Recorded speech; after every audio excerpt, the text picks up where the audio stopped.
Comment obtenir ce que je veux, tout ce que je veux dans la vie? On va voir ça ensemble dans la vidéo. Alors vous savez, il y a une idée qui est très répandue dans notre société aujourd'hui, c'est que dans la vie, on ne fait pas ce qu'on veut, on fait ce qu'on peut. En clair, qu'est-ce que ça veut dire cette idée de on ne fait pas ce qu'on veut, on fait ce qu'on peut?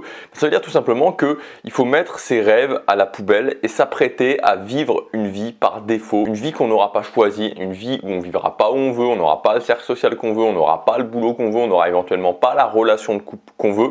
Et il va falloir vivre cette vie encore et encore. C'est exactement ça, cette image de on ne fait pas ce qu'on veut, on fait ce qu'on peut. Alors évidemment, soyons clairs, on ne va pas vous le vendre comme ça. On ne vous dit pas les choses aussi brutalement que ça. On va avoir une version qui est plus acceptable. On va vous dire qu'il faut être adulte, il faut être responsable, il faut arrêter d'être un enfant et il faut grandir. Et moi, je me suis toujours posé une question, c'est est-ce que c'est vraiment ça être responsable? Est-ce que être responsable, c'est renoncer aux choses qui ont de l'importance pour nous? Alors ce que je pense bien sûr, c'est que c'est quelque chose qui est absolument faux. On peut tout à fait créer la vie qu'on veut. La preuve, tout simplement, il y en a beaucoup d'autres qui l'ont fait. Et dans cette vidéo, je voudrais vous expliquer comment vous allez pouvoir faire. Alors simplement, si vous ne me connaissez pas, je voudrais juste me présenter rapidement parce que voilà, il y a beaucoup de gens qui me regardent régulièrement, mais il y a aussi des gens qui me découvrent et c'est voilà, j'en suis très content. Et vous vous dites peut-être, ok, il est bien sympa celui-là, mais pourquoi je devrais le croire? Alors moi, dans les 20 premières années de ma vie, j'ai vraiment subi ma vie. C'était vraiment très difficile. J'étais vraiment dans la victimisation, c'est-à-dire que j'étais isolé socialement, on se moquait beaucoup de moi à l'école, on m'humiliait. Vraiment, j'ai eu une adolescence qui était, une préadolescence et une adolescence qui était vraiment très compliquée. Je la subissais, je n'agissais pas par rapport à ça. Et puis à un moment donné, j'ai vraiment touché le fond, comme on dit, et j'ai décidé de changer. Et à partir du moment où j'ai décidé de changer, pendant les 5 premières années où j'ai décidé vraiment de vivre une vie de choix, j'ai eu aucun résultat quasiment. J'ai eu aucun résultat. Et puis, j'ai commencé finalement à comprendre, c'était notamment une phrase qui était une révélation, une phrase d'Anthony Robbins qui dit si vous faites ce que vous avez toujours fait, vous obtiendrez toujours ce que vous avez toujours obtenu. Et je me suis dit, effectivement, il faut que je commence à faire des nouvelles choses, il faut que je teste de nouvelles choses, il faut que je change, il faut que je change mon approche. Et c'est ce que j'ai fait. Et les 5 années suivantes, donc maintenant, voilà, on arrive au temps présent, c'est-à-dire donc les 5 dernières années. Et donc j'ai réussi à atteindre mes objectifs. Et au final, ce que j'ai pu accomplir dans les 5 années suivantes, c'est de passer de 55 kg, puisque j'étais extrêmement mince, à 80 kg au poids où je suis aujourd'hui, d'être totalement isolé socialement, d'être totalement paralysé à l'idée de parler à des gens, à pouvoir avoir un cercle social, à pouvoir être beaucoup plus sociable, à pouvoir avoir des copines, puisque j'avais jamais eu de copines, à pouvoir avoir plusieurs relations de couple qui ont été épanouissantes. J'ai réussi également à passer du fast-food, puisque je travaille dans un fast-food, à monter mon business en ligne qui aujourd'hui génère entre 10 000 et 20 000 euros par mois de chiffre d'affaires. Et j'ai réussi aussi à accomplir peut-être l'un des plus grands rêves que j'avais, c'était le fait de m'installer en Asie, puisque aujourd'hui je vis à Séoul. Voilà, je fais cette vidéo depuis Séoul d'ailleurs aujourd'hui, mais il est un petit peu tôt le matin en fait, il est 8 h du matin. Et aujourd'hui il fait pas beau, il pleut, alors ce qui est assez rare à Séoul, parce qu'il pleut, contrairement à Tokyo, il pleut très rarement, mais aujourd'hui il pleut un petit peu et donc la luminosité n'est pas extraordinaire. Alors je vous dis pas ça pour vous dire voilà tout ce que j'ai fait c'est génial, je vous dis simplement ça pour vous montrer que j'ai connu plein de phases différentes, en fait 3 phases différentes. La première phase c'est je subis ma vie, je subis complètement ma vie. La deuxième phase c'est je veux changer et je n'ai pas de résultat. Et la troisième phase c'est je veux changer et j'ai des résultats. Donc ce qui me donne une certaine légitimité pour aujourd'hui en tout cas vous donner mon point de vue sur comment sortir d'une vie par défaut et créer la vie qu'on veut. Avant de démarrer, je voudrais aussi vous rappeler que vous pouvez vous inscrire à ma liste mail privée, donc c'est le premier lien dans la description. Donc sur cette liste mail, vous allez retrouver un mail, vous allez avoir en moyenne, la plupart du temps c'est une fois tous les jours, un mail plein de conseils, de tactiques concrètes, parce que je suis quelqu'un d'extrêmement pratique, vous allez le voir dans la vidéo, pour réussir à créer la vie que vous voulez. Alors le premier conseil, première chose, et on va rentrer directement dans le vif du sujet, je suis très certain que ça ne va pas plaire à beaucoup de monde, mais c'est que avoir la vie qu'on veut, c'est très difficile.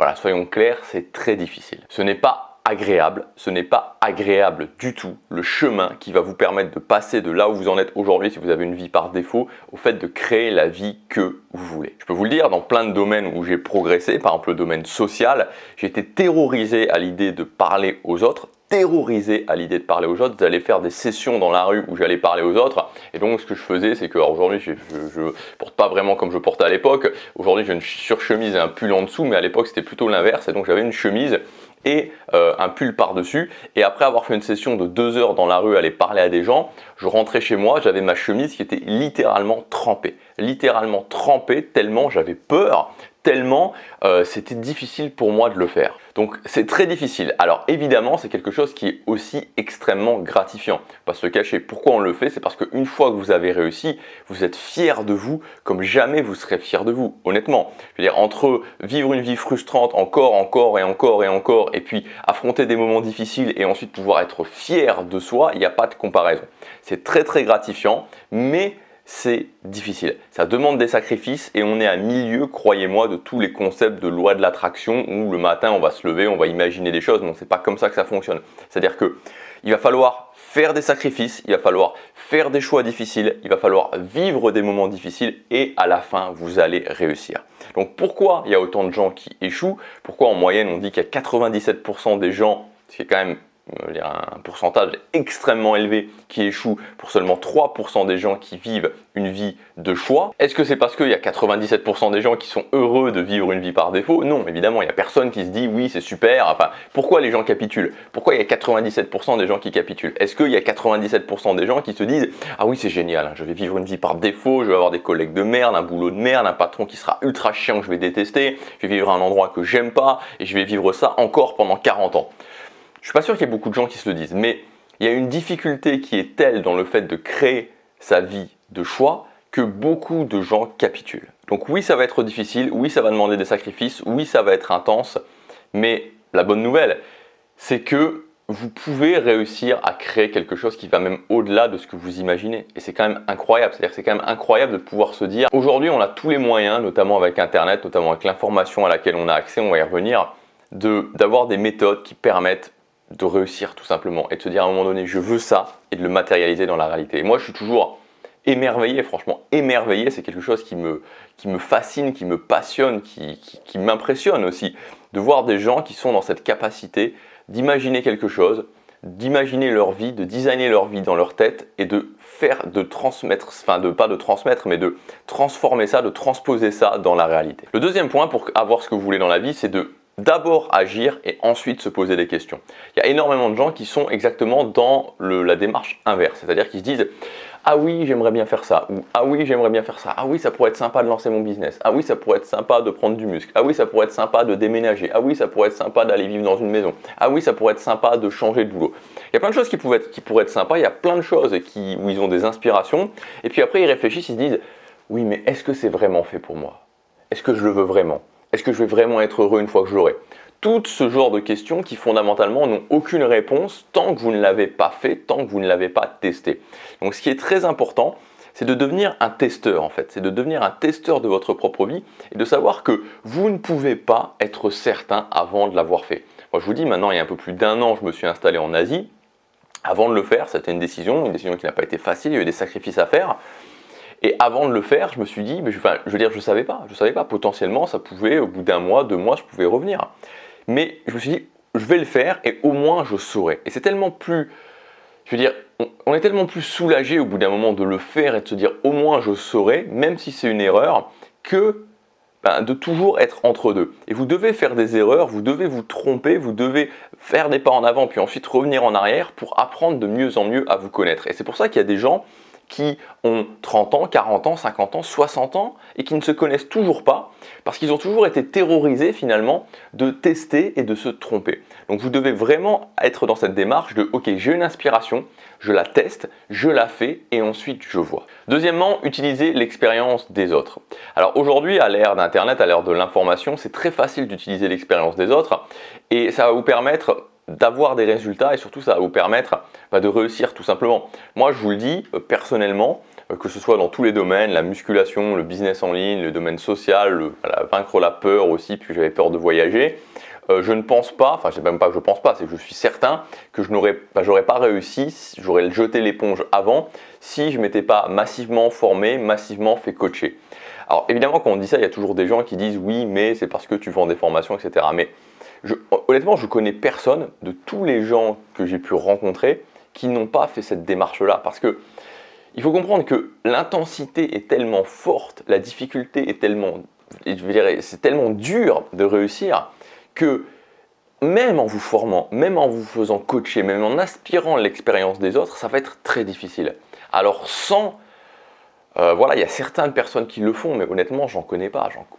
Moi, j'en connais pas. Je connais personne qui a réussi en 100% solo. Il faut imaginer les choses vraiment comme si réussir un objectif, c'était sortir d'une forêt, sortir d'une immense forêt, vraiment d'une très très grosse forêt avec plein d'arbres bien touffus. D'un côté, on va vous balancer dans cette forêt et on va vous dire « Ok, tu sors ». Et il y a des arbres partout, il n'y a absolument rien qui vous indique où aller. Et vous allez devoir avancer, faire votre chemin, puis revenir en arrière et repartir et revenir et repartir et revenir. Et il y a plein de gens qui finalement vont laisser tomber et vont mourir dans la forêt. Alors que quand vous avez déjà l'expérience des autres, c'est comme si on vous balançait dans la forêt, mais que dans cette forêt, il y avait déjà un chemin. Le chemin va être long, le chemin ne va pas être facile à parcourir, mais vous avez un chemin. Vous êtes déjà guidé. Et ça change tout. Quatrième point, c'est de définir 2 objectifs majeurs et d'en faire une priorité. Et que ce soit vraiment une priorité dans votre vie. C'est pas possible de réussir, c'est pas possible d'atteindre ce que vous voulez. Alors pourquoi des objectifs, je rappelle brièvement, c'est tout simplement quand vous voulez des choses, on peut dire que vous avez une vision, vous avez une imagination, vous avez un rêve de vous dire peut-être que vous vivrez aux États-Unis dans 5 ans, peut-être que vous vivrez au Pérou dans 5 ans, peut-être que dans 5 ans vous aurez un business en ligne qui génère 100 000 ou 200 000 ou 300 000 euros par mois, peut-être que vous aurez, je sais pas moi, créé un restaurant qui fonctionne très bien, bon bref, peu importe, c'est une vision. Et ensuite, cette vision, il faut mettre des étapes en fait pour pouvoir petit à petit arriver à cette vision. Et les étapes, c'est des objectifs. Donc vous devez vous fixer par rapport à vos visions, par rapport aux choses qui sont importantes pour vous, 2 objectifs majeurs et faire que ces 2 objectifs deviennent une obsession. Ces 2 objectifs deviennent une priorité et passent avant le reste. C'est pas possible.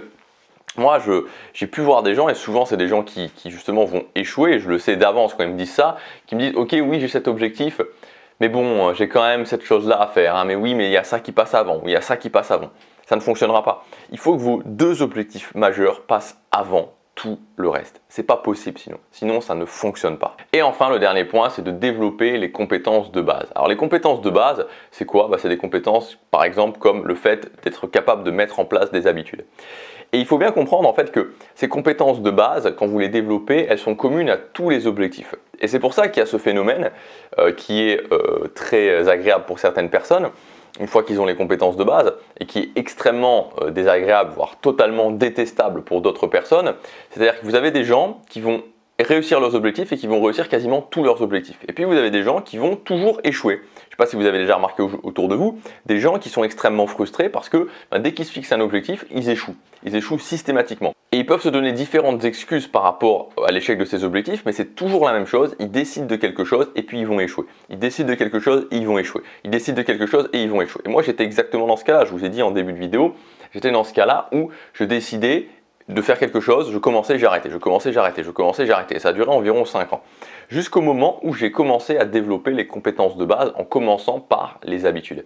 Et c'est ça qui a tout changé. Et finalement, si vous voulez, les gens qui réussissent tout et les gens qui échouent tout, la différence entre les deux, c'est qu'il y a des gens qui ont développé les compétences de base et d'autres personnes qui n'ont pas développé ces compétences de base. Et la différence entre les deux est énorme. Donc la meilleure chose que vous pouvez faire, la meilleure action que vous pouvez prendre dès aujourd'hui si vous voulez commencer à vous mettre sur le chemin de créer la vie que vous voulez, c'est de développer les compétences de base. Je parle de compétences de base sur le fait de réussir à devenir régulier, donc mettre en place des habitudes, réussir à s'autodiscipliner, réussir à avoir plus d'énergie, réussir à mieux s'organiser, avoir des méthodes concrètes pour atteindre vos objectifs.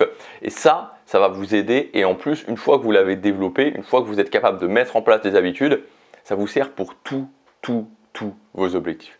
Voilà pour cette vidéo, j'espère qu'elle vous aura plu. Il y a aussi la liste mail, c'est le premier lien dans la description. Si vous voulez commencer dès aujourd'hui à développer vos compétences de base, tous les jours je vous envoie un mail, je vous donne des conseils concrets justement pour développer ces compétences de base, pour atteindre vos objectifs. C'est le premier lien, on se retrouve tout de suite si vous vous inscrivez sur la liste mail. Et puis sinon, je vous dis à demain pour la prochaine vidéo, chaque jour compte.